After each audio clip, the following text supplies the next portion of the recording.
absolute confidence and excitement to do my job. Happy to be back. Is that a big part of you getting back here, is having the confidence to walk in front of everybody? And after what happened to you and some of the losses and setbacks and the comeback and everything else, how hard was it? We always remember you being a confident guy. How hard was it to find that confidence again? You know, you got to dig deep and you got to prove to yourself you are what you say you are. And so that was what it was for me. I was using it as motivation. Conor McGregor, the Notorious himself, stands at the precipice of a monumental return. 5 years removed from this exact arena, a place holding both glory and a forgettable night, he exudes an aura many doubted they'd ever see again. He's not just confident, he's absolute confidence. This isn't the McGregor of old, all bravado and swagger, though remnants clearly remain. This is a man who speaks of digging deep, of proving to himself, a testament to an internal battle, fought far from the octagon's bright lights. The interviewer presses him on the difficulty of reclaiming that confidence after devastating losses and a career-altering injury. His response cuts to the core. You gotta dig deep, and you gotta prove to yourself. You are what you say you are. This isn't just about winning a fight. It's about validating a personal creed. It's about self-belief forged in the crucible of adversity. A defiant declaration against every critic and every whisper of doubt. This simple statement reveals a profound shift in perspective, transforming past failures into raw, unadulterated motivation. He's not running from his history. He's embracing it, using it as fuel for a comeback that promises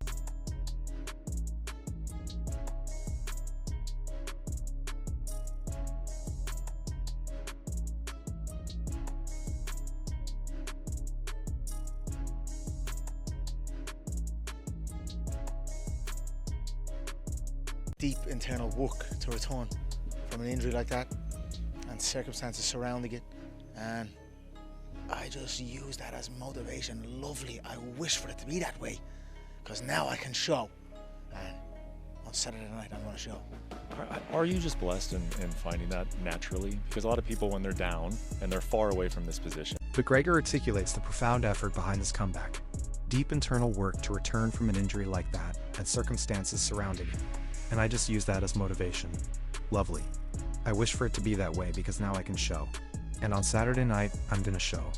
This statement is a fascinating blend of vulnerability and audacious self-belief. He acknowledges the depth of the struggle, the circumstances that go beyond just a physical injury, likely referencing the media scrutiny and personal challenges that often plague high-profile athletes during extended absences. But crucially, he frames these hardships as a desired outcome, a lovely opportunity to demonstrate his resilience. This isn't just about fighting, it's about a public demonstration of an inner transformation. He actively wished for the adversity, viewing it as a stage upon which to prove his renewed spirit. It's a unique perspective, one that reframes suffering not as a burden but as a necessary step towards a greater revelation of self. He's not just confident, he's eager to reveal the fruits of his internal labor. This desire to show on Saturday night transcends mere victory. It speaks to a deeper need for vindication and validation of his new, hard-won mindset. The interviewer probes whether this confidence is simply innate or something deeply sought, a question many struggling individuals can relate to. McGregor's response is both humble and profound. It's above, brother. It's divine. This isn't the arrogant mystic Mac claiming clairvoyance. It's a more spiritual, almost reverent acknowledgement of a force beyond himself. It suggests a new layer to his confidence, one perhaps less dependent on external validation and more on an inner conviction. This belief in a higher power fueling his return adds an almost mythical dimension to his comeback story, elevating it beyond just a sporting event. It's a fascinating pivot from the man who once famously declared, "I run this whole thing." Now he attributes his power to something greater. This divine connection isn't just a fleeting thought. It's presented as the bedrock of his current mental state. For an athlete known for his supreme self-reliance, the spiritual dimension is a compelling evolution. It begs the question, how will this divine confidence translate into his performance? Will it temper his aggression, or amplify it with an unshakable inner peace? Fans accustomed to his unyielding self-aggrandizement might find this new spiritual leaning both surprising and intriguing. It hints at a fighter who has found balance not just in his body but in his soul, suggesting a more complete, perhaps even more dangerous, version of Conor McGregor. What impact will this shift in personal philosophy have on his strategy against a formidable opponent like Max Holloway, a fighter known for his relentless pressure and iron will? We're about to find out if divine inspiration can truly conquer sheer human grit. It's above, brother. It's divine. It's not me. It's above. That's That's how I feel with it.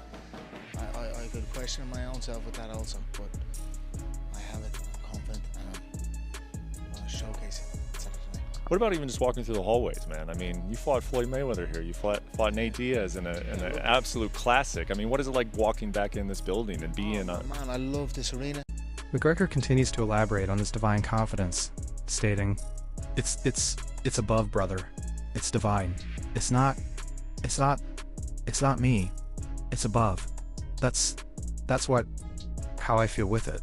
I could question my own self with that also, but I have it. I'm confident, and I'm going to showcase it on Saturday night. What about even just walking through the hallways, man? I mean, you fought Floyd Mayweather here. You fought Nate Diaz in an absolute classic. I mean, what is it like walking back in this building and being on? Oh man, I love this arena.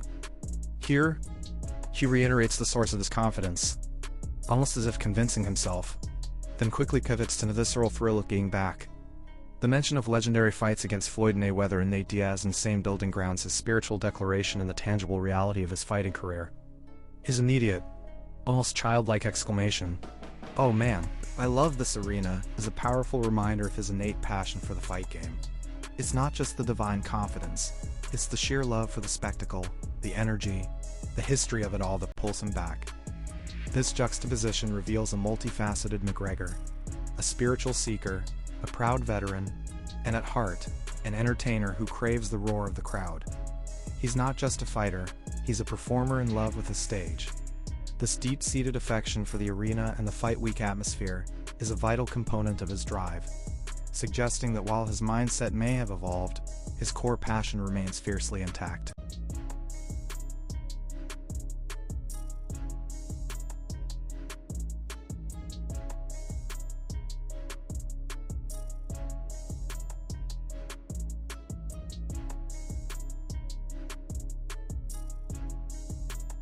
There you go.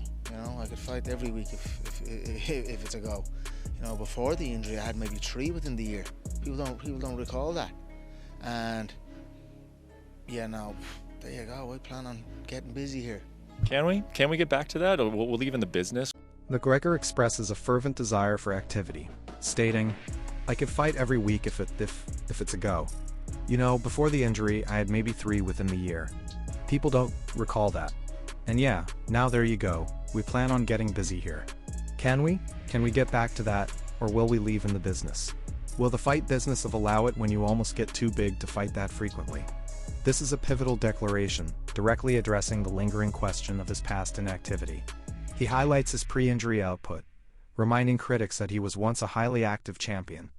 His aspiration to fight every week is a bold, almost audacious statement, signaling a profound shift from the sporadic appearances of recent years. It's a clear indication that he wants to reclaim his role as a dominant, ever-present force in the UFC, not just a superstar who occasionally graces the octagon. The interviewer's follow-up question perfectly captures the inherent tension. Can the fight business accommodate such frequency for a star of his magnitude? McGregor's ambition clashes directly with the economic realities of a fighter whose every appearance generates astronomical revenue. This desire to get busy is not just a whim. It's a challenge to the status quo and a strong indicator of his renewed passion and commitment to the sport itself. His belief in his own agency within the UFC is unwavering. He asserts, "If I'm the man in the arena, if I'm the one who's pushing further than campaigning for it, I'm sure that is the case." This sentiment, that his will can bend the organization to his desire for more fights, underscores his status as the sport's biggest draw. He's making it clear that he dictates his terms, a testament to his unparalleled star power. However, he also acknowledges the existing friction with the UFC regarding his past fight scheduling, adding, "I've said my piece with the Ultimate Fighting Championship and their staging of my bouts, and they've said their piece. Let's let it happen on Saturday night, and let's talk." This pragmatic approach highlights a mature understanding of the business, a willingness to let his performance speak volumes before renegotiating future terms. It's a calculated move, one that puts the onus back on his intage brilliance. This negotiation dynamic is central to the McGregor saga.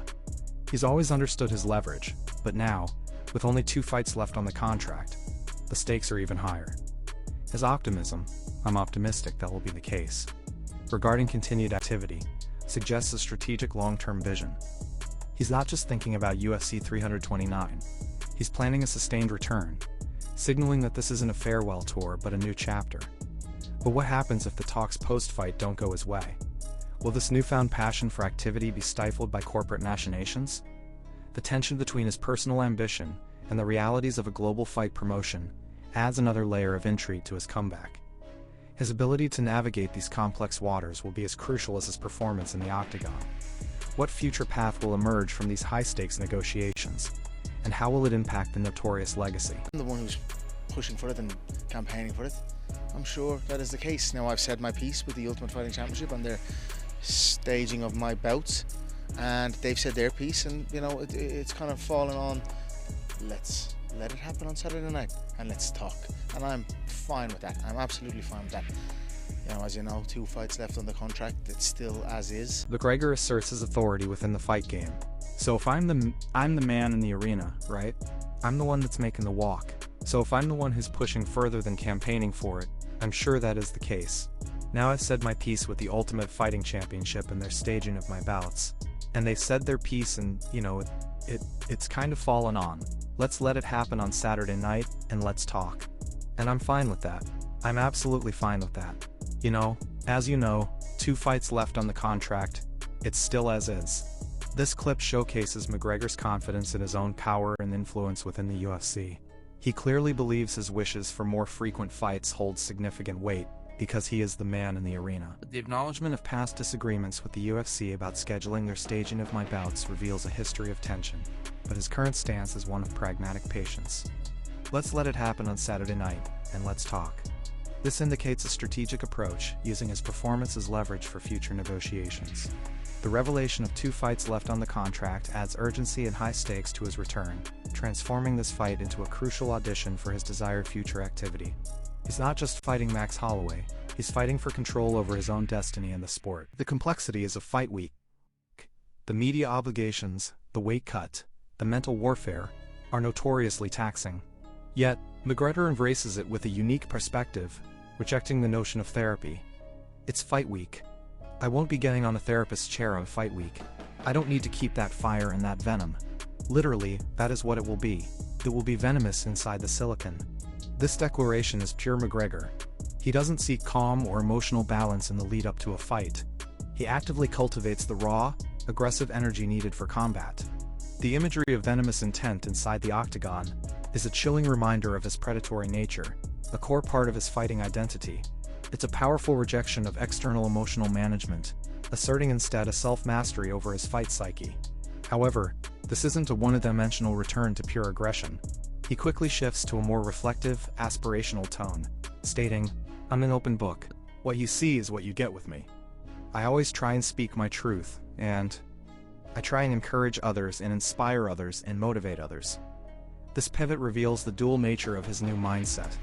Unbridled aggression for the fight, but a genuine desire to uplift and inspire outside of it.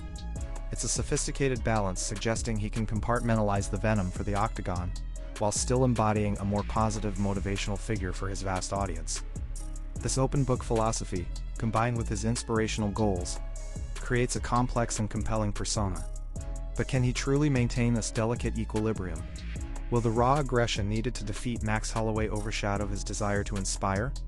The fight itself will be the ultimate test of this ambitious, multifaceted mindset, and the outcome will define which version of McGregor truly emerges. It's fight week. I won't be getting on a therapist's chair on fight week, do you get me? Yeah. So I need to keep that fire and that venom. Literally, that is what it will be. It will be venomous inside this octagon. And, you know, I'm an open book. What you see is what you get with me.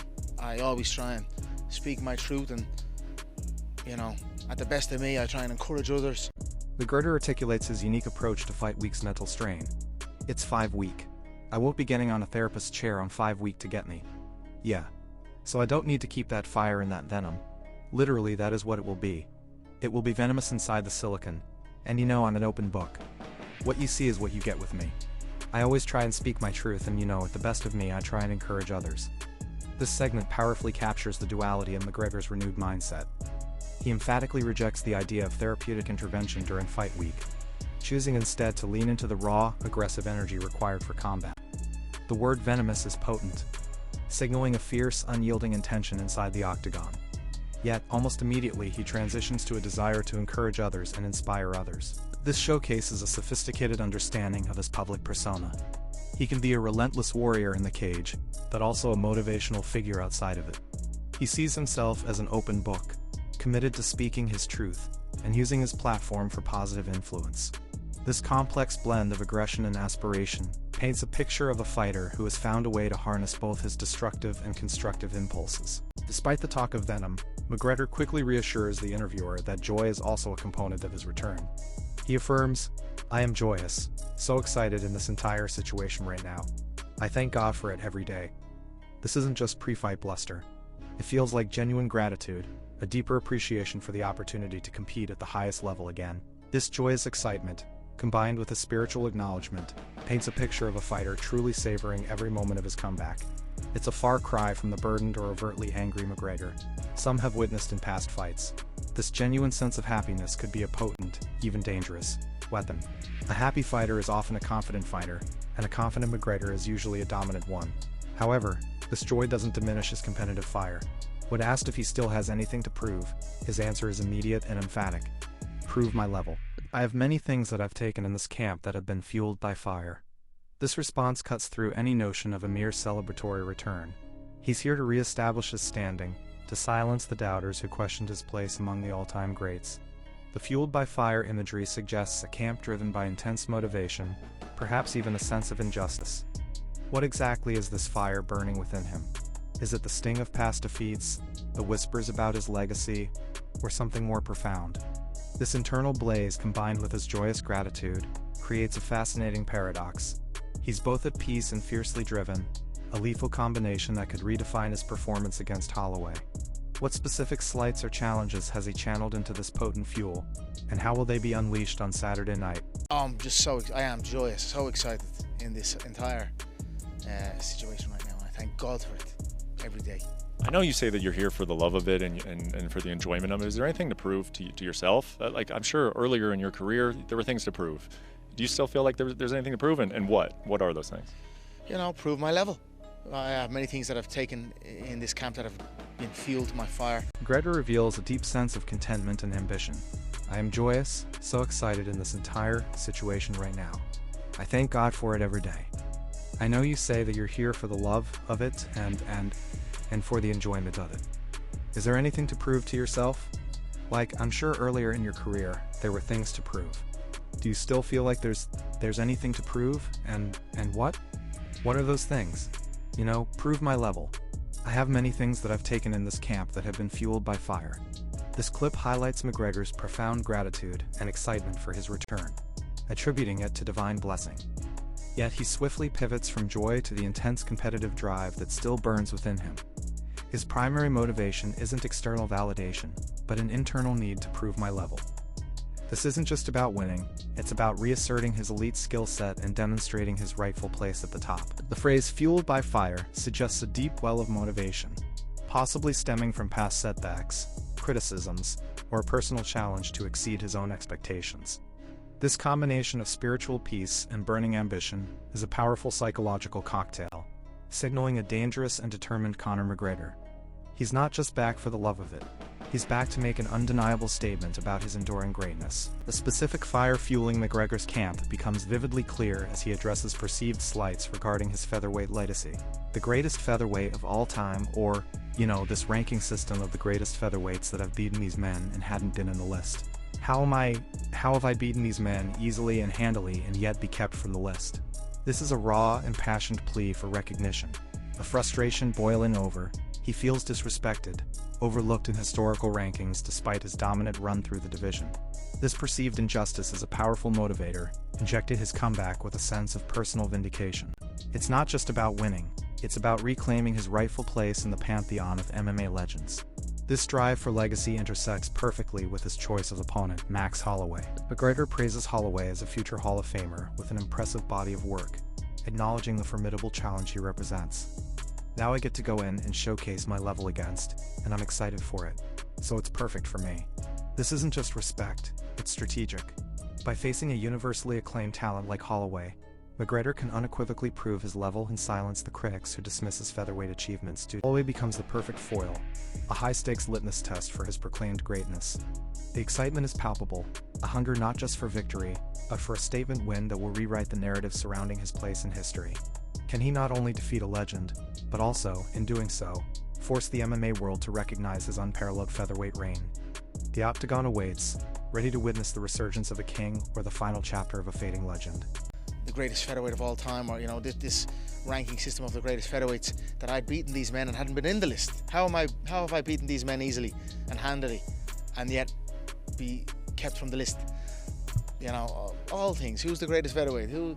What's my skill level? Max and that's why I love Max as an opponent. He's fought so many people, and he's a very impressive body of work inside the octagon. He's for sure a future Hall of Famer.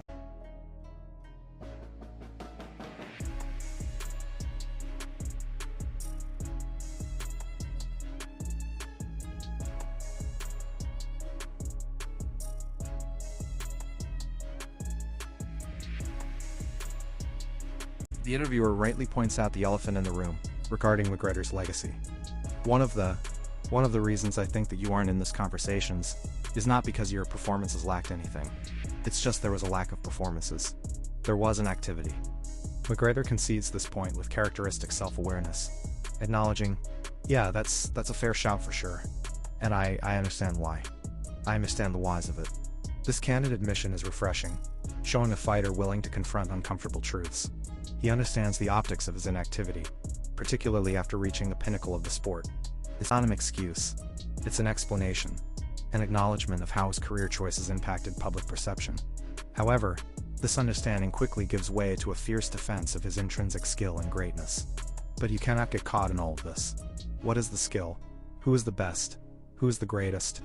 Who is the best? And it is me, and the results show this. This isn't just confidence. It's an unshakable conviction in his own superiority, a belief that transcends any debate about activity or ranking systems. He sees himself as fundamentally the best, regardless of the gaps in his record. This bold declaration is vintage McGregor, a defiant assertion that his talent speaks for itself. But can raw skill truly outweigh consistent activity in the eyes of history? Can one truly be the greatest without the consistent performances to back it up?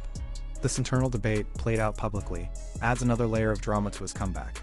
He believes he is the greatest, and now he's determined to leave no room for doubt. Your performances lacked anything. It's just there was a lack of performances. There wasn't activity, and I think obviously. Well, yeah, that's a fair shout for sure, and I understand why. I understand the whys of it, but you cannot get caught in all of this. What is the skill? Who is the best? Who is the greatest? Who is the best? And it is me, and the results show this.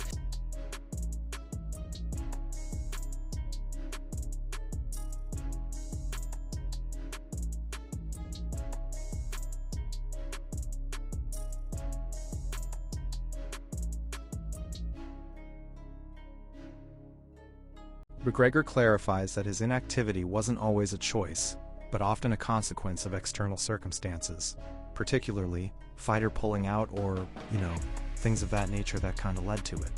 He reiterates, "So I understand it. However, I don't agree with it."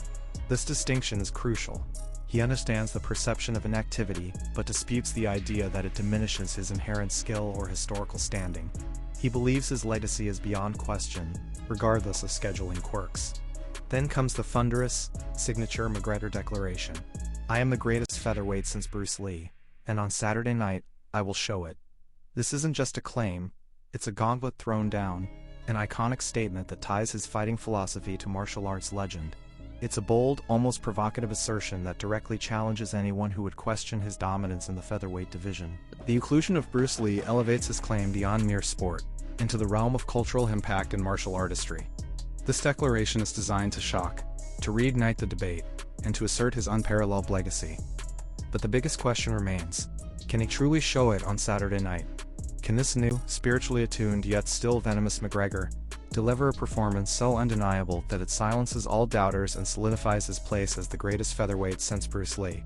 The world will be watching to see if this prophecy, born of newfound confidence and burning ambition, will come to pass. This isn't just a fight, it's a living testament to a legend's unyielding belief in his own greatness.